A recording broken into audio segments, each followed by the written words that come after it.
Começar com o Google Meet, por favor. Obrigado. Então, hoje, é um tema bem tranquilo mesmo, tá? Que é de formação do Estado moderno.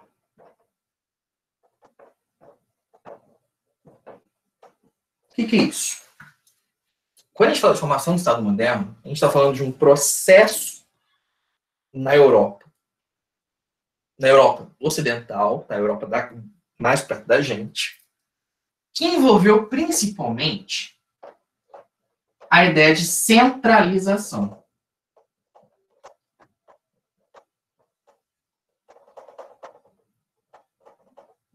O que foi isso? Simples.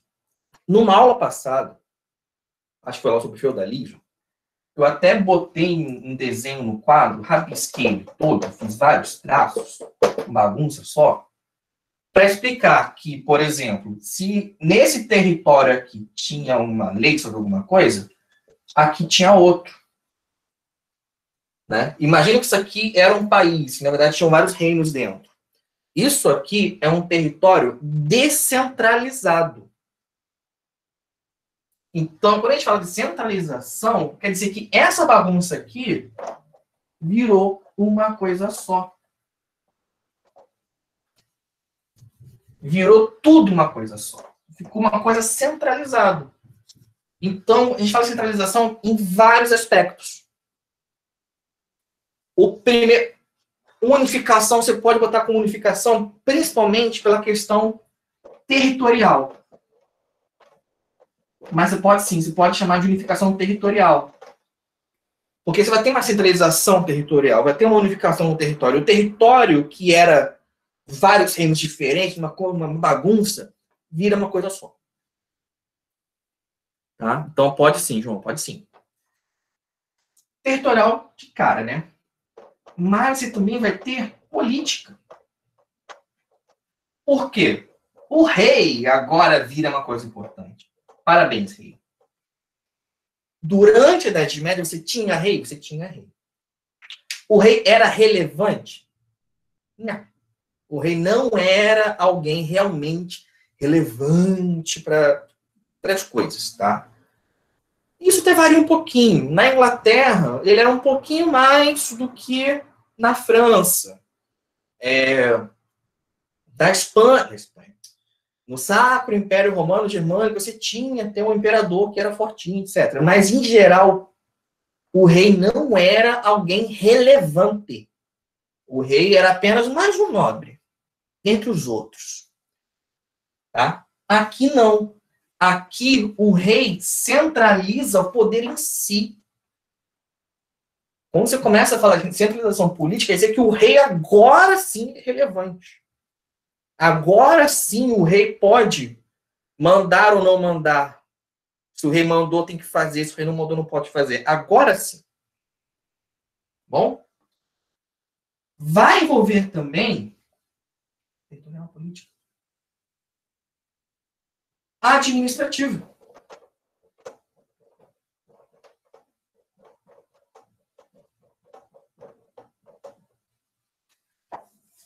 Por quê?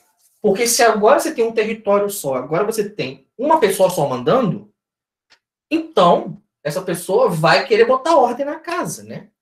Não vai continuar aquela situação, ou vai diminuir, pelo menos, de que cada lugar funciona de um jeito. Não. Você vai centralizar e, a partir da capital, fazer o quê? O que todos tenham as mesmas leis, ou quase as mesmas leis, com que toda a organização e funcionamento desse território passe, né, obedeça aos comandos da capital, do rei. Não mais uma coisa espalhada, solta, igual era antes.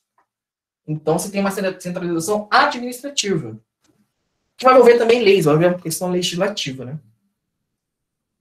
E, por último, uma centralização monetária e econômica.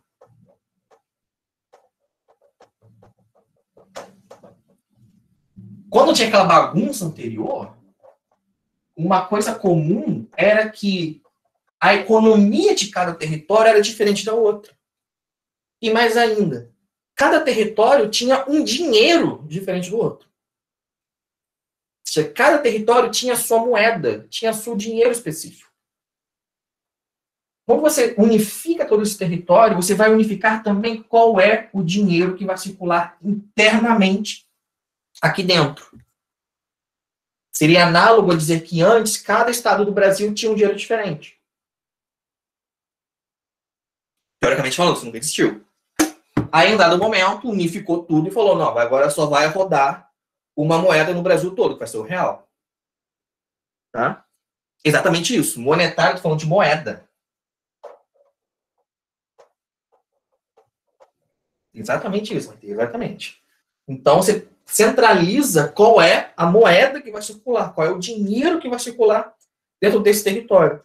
Isso ajuda demais, porque você facilita a vida de quem trabalha com dinheiro. Você facilita a vida de quem trabalha com comércio. Né? E você facilita a vida, do agora a gente pode falar, dos comerciantes ficando fortes, dessa burguesia. Né? A burguesia agora vai se tornar um grupo relevante. Né? Os comerciantes vão se tornar bastante relevantes politicamente. Então, essa centralização monetária ajuda, claro. É importante para manter o poder. Tranquilo? Tranquilo. Beleza. É bem tranquilo entender, né? Dá para entender bem de boa.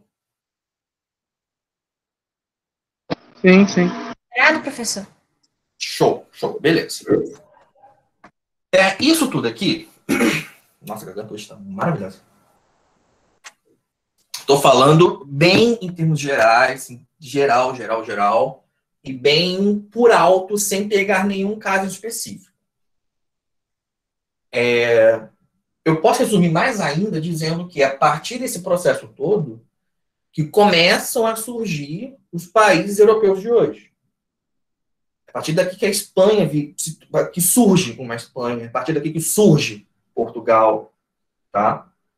Então, quando a gente estuda esse tema, a gente acaba pegando alguns casos mais específicos para estudar, para ver como é que foi ali.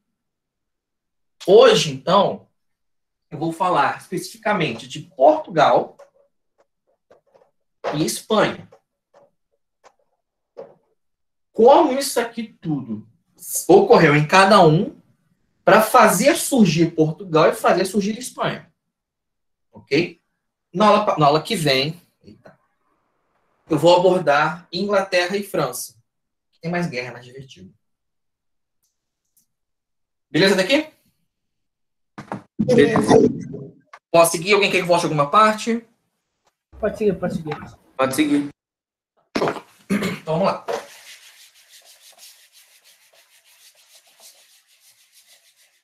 Professor, essa aula vai abordar a guerra? Vou falar um pouquinho agora. Ok. Ainda mais em Portugal. Por quê? Para quem não sabe, mas geograficamente falando, Portugal e Espanha fazem parte da Península Ibérica.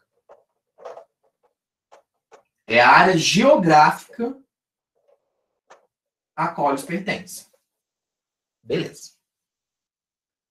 Durante uns 700 anos aproximadamente, o sul da Península Ibérica foi 700 anos, né, Thiago? Qual é o número? Obrigado. Foi território muçulmano.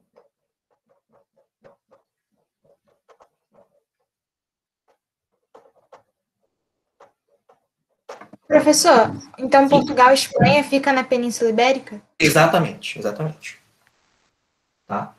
Durante a Idade Média, de 700 e alguma coisa, 1400 e não sei o quê, não lembro agora os anos exatos, o sul de atual Portugal e Espanha foi um território árabe, foi um território muçulmano. E isso é interessante que a influência dos muçulmanos até nos idiomas, português e espanhol. Temos palavras no nosso idioma que vêm do árabe. Tá? Detalhe. Também o sul da Espanha tem uma forte influência da arquitetura muçulmana, um monte de coisa. Mas para cá, por que isso é relevante? Porque os europeus não ficaram contentes e felizes, e que legal, uma parte da Europa é território árabe. Não, nunca aceitaram. Então, durante esses 700 anos, os europeus ficaram guerreando mesmo, guerreando com 700 anos, isso, exatamente. Ficaram guerreando contra os árabes para expulsá-los da Europa, expulsá-los da Península Ibérica. Essa guerra constante contra os árabes que estavam na Península Ibérica, os europeus chamaram de Reconquista. Professor, peraí. Tá falando que a Península Ibérica era tudo território muçulmano. O sul da Península Ibérica foi território muçulmano. Ah, tá. Isso durante 700 anos. Aproximadamente. Beleza. Durante a expansão muçulmana, eles começam lá na Arábia, eles percorrem todo o norte da África e vão chegar ao sul de atual Portugal e Espanha. E aí vai ter um reino muçulmano que vai durar bastante tempo. E durante esse período, os europeus vão tentar expulsar os muçulmanos. Num processo que eles chamaram de reconquista. Eles diziam que estavam reconquistando um território que era deles. Até aqui tudo bem? Quem tá tentando reconquistar? Os europeus. Tá bom. Bom, basicamente. E daí? Daí que Portugal e Espanha, eles acabam nascendo como uma consequência disso aqui. Essa reconquista, ela acaba fortalecendo ali na região, para Portugal, que realmente, como decorrência dela, é que nasce Portugal e Espanha.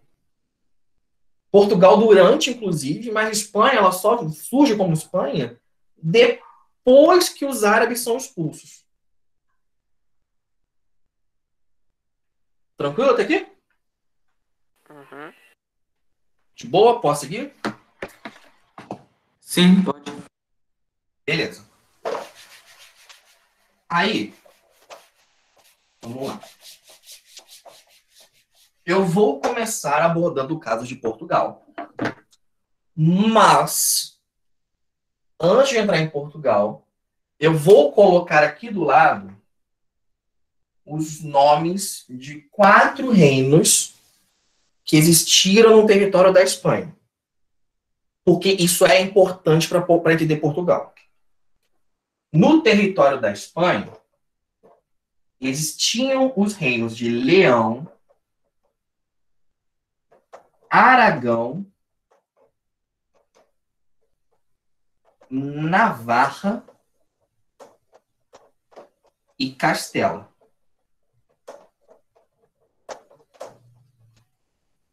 Por que isso é importante? Porque Portugal surge mesmo, literalmente, somando as guerras contra os árabes e o Reino de Leão. Tá? Esses 4 são da Espanha. Tá escrito que é ali, Leão, Aragão, o quê? Numeral? Navarra, Castela. Ok? Aí, vamos lá. Indo para Portugal. Vou tentar falar devagarzinho. Tô pegando o contexto da guerra contra os árabes, tá? Vamos lá, reconquista. Guerra contra árabes, vou botar aqui.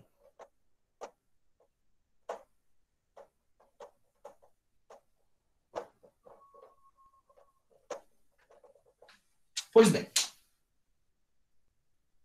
A reconquista aconteceu na Península Ibérica. Só que a Península Ibérica, ela é perto da França. Até hoje, né?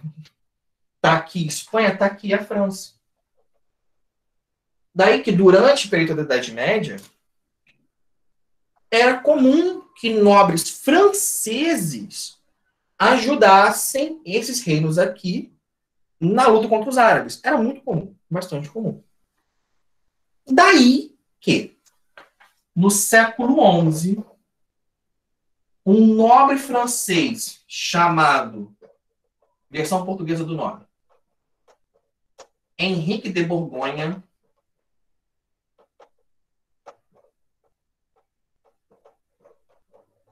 ou Henri de Bourgogne. Henrique era um nobre francês, tá? Vou botar aqui, francês. Henrique ajudou o rei de Leão em uma batalha contra os árabes. Beleza. Graças a isso, o rei de Leão recompensou o Henrique.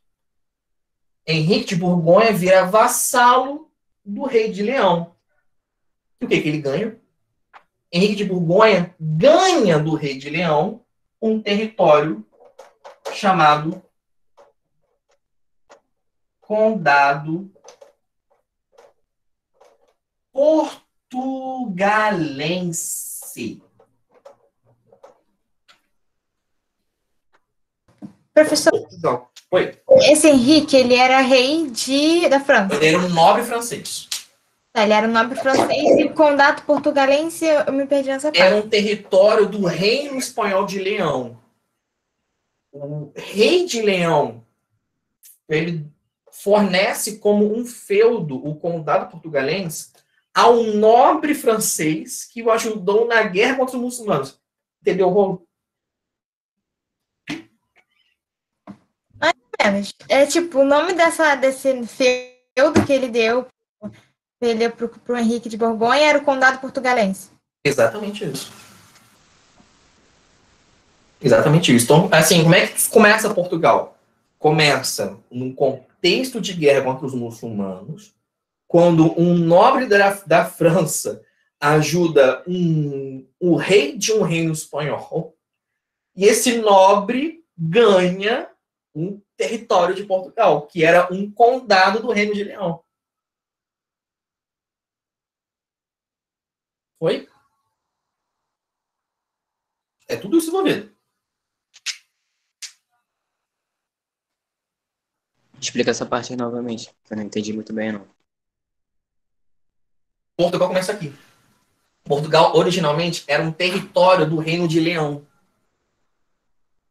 Esse território foi dado a um nobre francês que ajudou o rei de Leão a uma luta contra os árabes.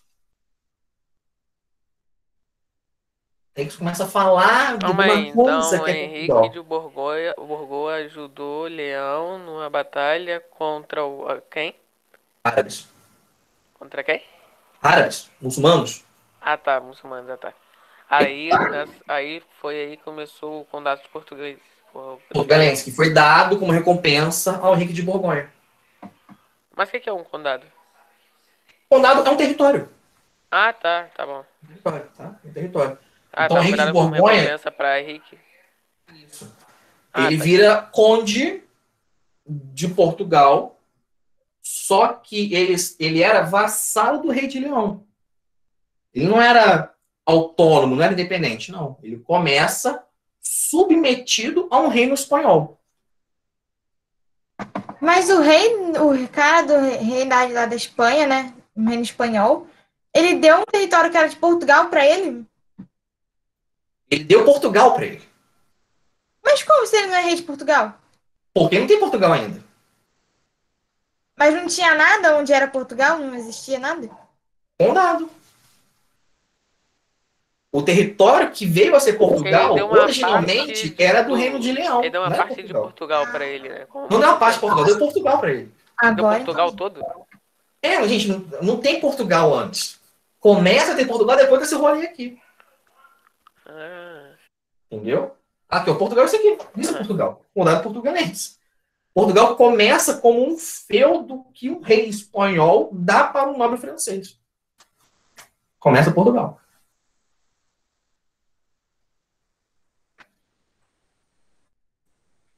Entendeu? É um embolo, porque é muita gente, parece uma novela ali, né? um cara que ajudou, não sei o que, foi e veio. O Henrique na casa com uma das filhas do rei de Leão, então virou um negócio ali, um samba maluco. Ok? É rolo mesmo, é rolo mesmo. Basicamente, né? Ainda não tem Espanha como país também, mas sim, basicamente isso, Alan, basicamente isso. Portugal era originalmente uma parte de um dos reinos espanhóis. Era um territóriozinho. Ok? Isso tudo, ó, século XI, tá? Já no século XII, algumas décadas depois, o que acontece?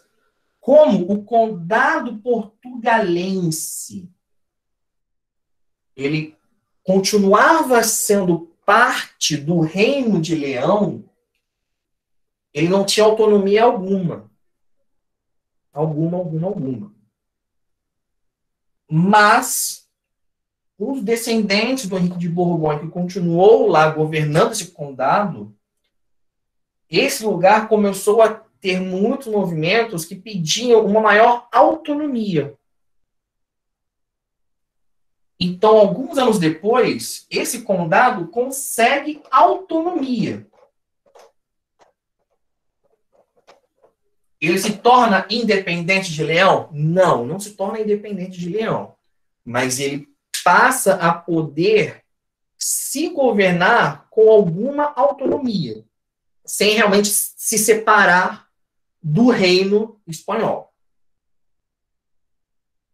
Tudo bem? Nessa parte que você disse aí sobre autonomia, é em relação ao quê? Autonomia do condado, que veio a ser Portugal, autonomia em relação a esse reino aqui. Continuaria sendo dele, mas não... Continuou sendo dele, não teve independência, para assim, não, somos totalmente, você aqui e nós ali. Não, Sim. Mas passou a gozar de alguma autonomia, passou a ter algum poder de se governar por si mesmo, sem pedir permissão para o rei. Ok? Uhum. Tá. Posso seguir? Pode. Yes. Show. Pode. À vontade. A separação em si, Portugal deixa de ser um território submetido ao reino espanhol de Leão, ela vai acontecer mais ou menos 200 anos depois.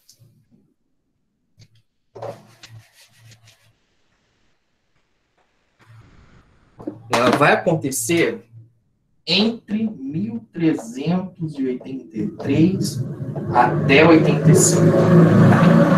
Um processo que ficou conhecido como Revolução de Avis.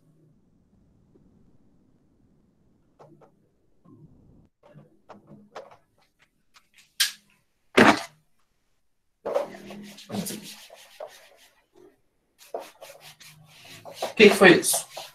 Simples. O condado portugalense conseguiu autonomia lá atrás e pôde seguir sua vida. E pôde ter até um rei, submetido ainda a vassalo do rei de Leão. Estava totalmente ligado, não era independente.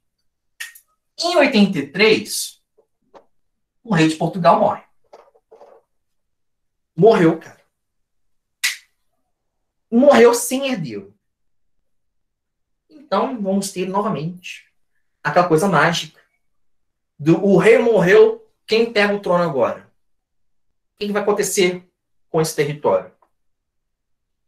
Como Portugal, vamos chamar de Portugal agora, ainda era submetido a Leão, mas tinha autonomia, 45. Mas tinha autonomia, ele tinha autonomia, mas era submetido. Muitos nobres de Portugal começaram a definir... 1383? 1383, isso, o rei morre.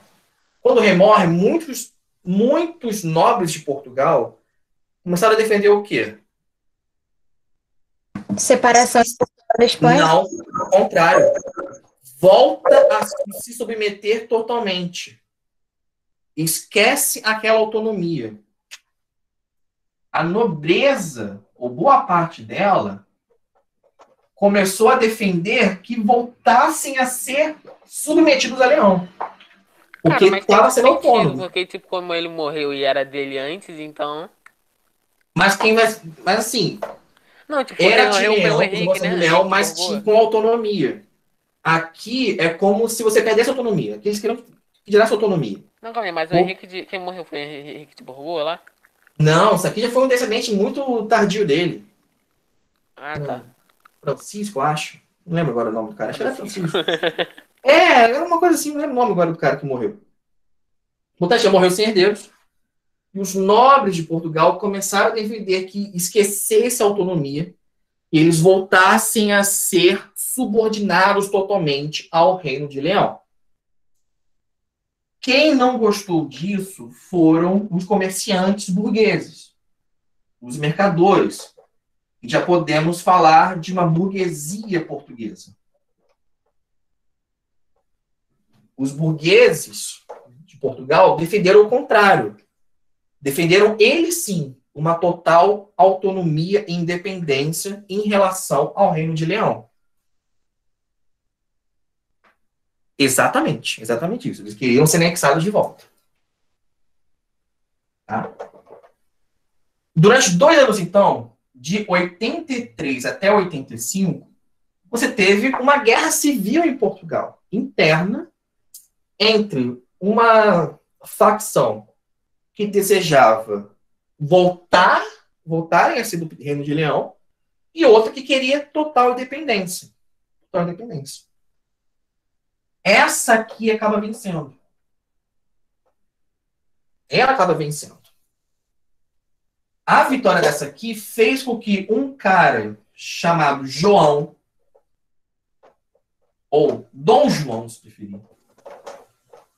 Dom João. Caraca, aí já começou o Dom João de Portugal? Foi o primeiro. Nossa senhora, gente. Ele era chamado mestre de Avis. Ou seja, ele tinha um território chamado Avis. Ele foi apoiado pela burguesia, recebeu o apoio dos burgueses, e se tornou o primeiro rei de Portugal independente. Quando? Em 1385. Daí o nome Revolução de Avis. O nome mestre de Avis... Não, o nome que ele recebeu, mestre de Avis... Ele era conhecido como mestre de Avis, que era um território. Não lembro de onde foi esse território.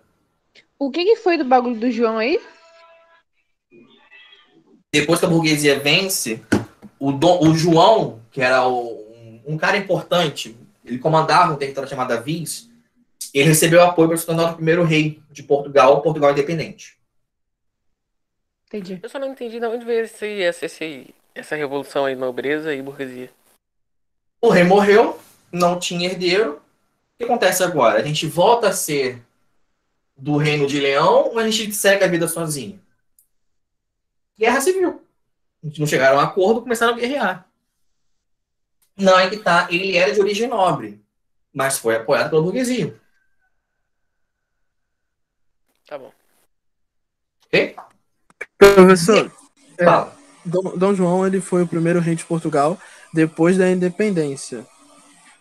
Sim, posso chamar de independência. Tá, beleza. Beleza? Porque aqui sim, depois da Revolução de Avis, você fala de um reino de Portugal independente, etc, etc, etc. Ok? Então, só recapitulando, Portugal ele começa como um território de um reino espanhol que um nobre francês ganhou como recompensa. Umas décadas depois, esse reino consegue autonomia. Séculos depois, há uma crise política interna forte, em que muitos começaram a defender que esse lugar perdesse sua autonomia e fosse reintegrado ao Reino de Leão. E outros falaram, não, vamos fazer um reino independente. Esse processo foi a Revolução de Avis. Depois dela, você tem Portugal, realmente lá bonito, e sozinho, esse aí. Bem? Beleza. Beleza. Da crise? Crise política, porque quem governava morreu e não tinha herdeiro. E aí, o que faz com o governo do lugar? Com a crise se gerou a revolução. Isso. Porque, na verdade, a crise gerou uma guerra. Guerra mesmo.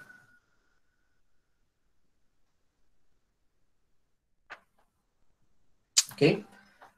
Isso aqui, como terminou em 1385, Portugal é muito chamado como o primeiro país que realmente se tornou um país na Europa. Em termos de formação do Estado moderno, Portugal foi o primeiro. Foi o primeiro a fazer isso tudo. Foi o primeiro que conseguiu fazer tudo aquele negócio que eu botei de centralização política, territorial, administrativa e monetária. Não à toa, poucas décadas depois, botar 95, 20 anos depois, 20 anos? Não, 30 anos depois só, Portugal já começa a se expandir para fora da Europa. E começa já um processo de navegação. 30 anos depois. Tá?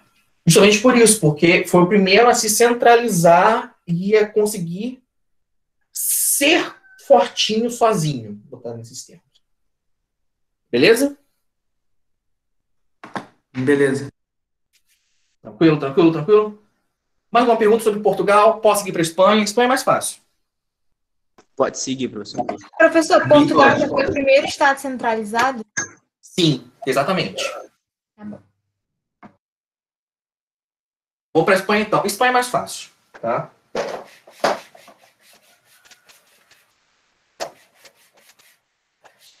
Por quê? Espanha envolve os 4 aqui. Leão, Aragão, Navarra e Castela. Envolve também, novamente, a Reconquista. As guerras contra os árabes que estavam no sul da Península Ibérica. Isso aqui continuou marcante. Esses 4 reinos, eles tinham tamanhos diferentes. E tinham capacidades militares diferentes. Mas, durante essa reconquista, cada rei acabou conseguindo se fortalecer internamente. Daí que o processo de unificação da Espanha envolveu casamentos entre eles. Esses 4 reinos vão se unir e gerar a Espanha a partir de casamentos entre os reis. Primeiro, Leão, Navarra. Primeiro vai ser o de Navarra com Leão, depois Aragão com Castela. É assim mesmo. Primeiro casa esse com esse, depois esse com esse. Coisa assim. O último casamento foi justamente entre o rei de Leão, rei de Aragão. Rei de Aragão. Confundi já um pouco. O rei de Aragão, Fernando,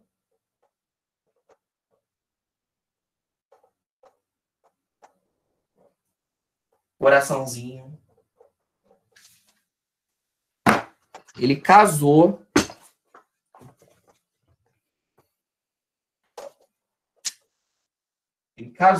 no sagrado matrimônio, coisa bonita, com Isabel de Castela.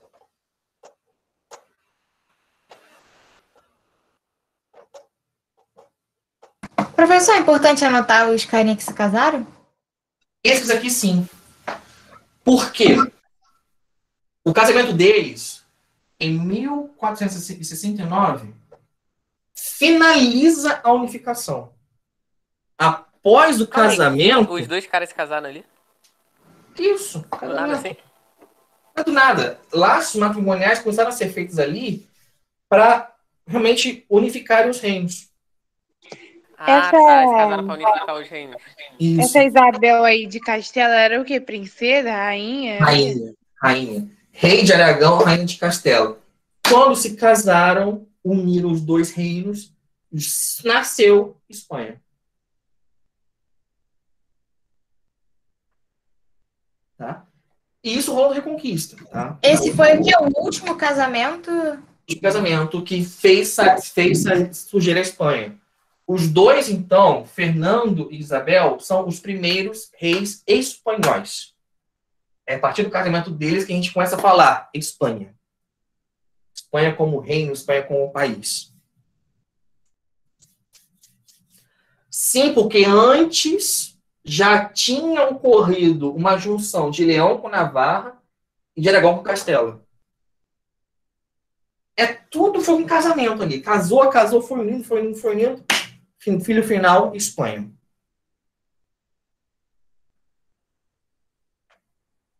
Eles foram reis de Espanha, né?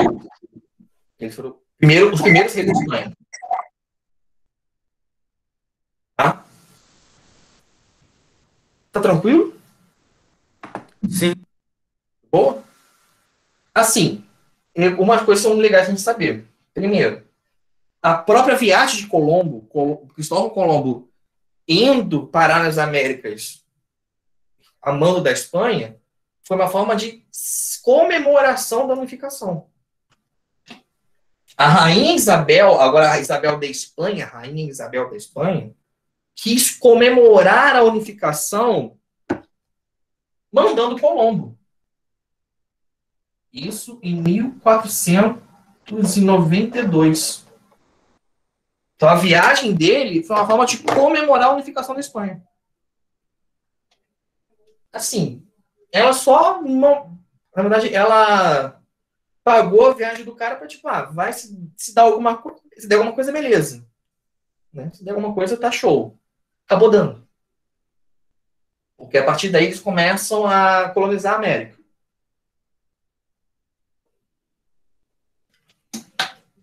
Mas além disso aqui, esses dois, Fernando e Isabel, eles eram muito católicos. Muito, muito católicos. O casamento dos dois, ele marca uma tendência ou tradição da Espanha ser um país fortemente católico, defendendo a igreja mesmo. Não à toa, eles vão ser chamados de reis católicos.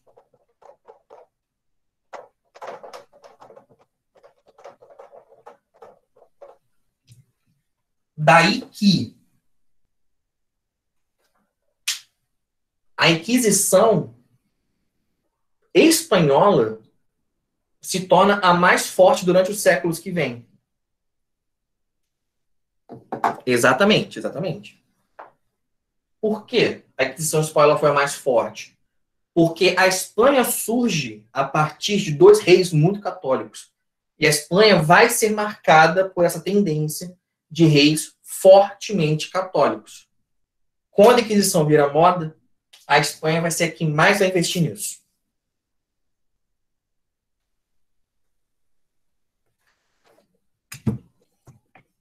Tudo bem?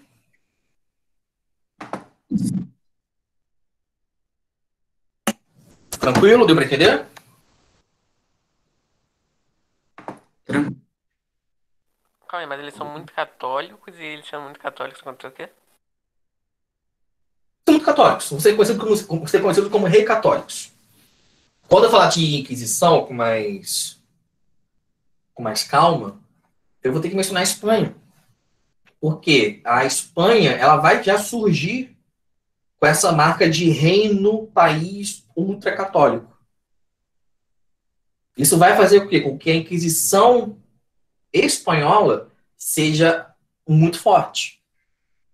Porque os reis da Espanha, os reis que vêm depois, não mediram esforços em defender o Papa, defender a Igreja Católica, nem nada disso. Entendeu?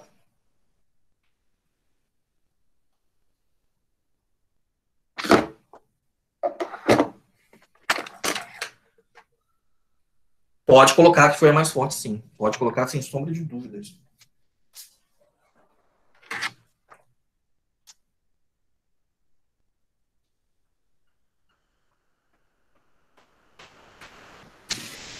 Gente, alguma pergunta, alguma dúvida? Alguém se perdeu? Alguém picou de alguma parte? Não, foi bem explicado mesmo. Tranquilo. Então, gente,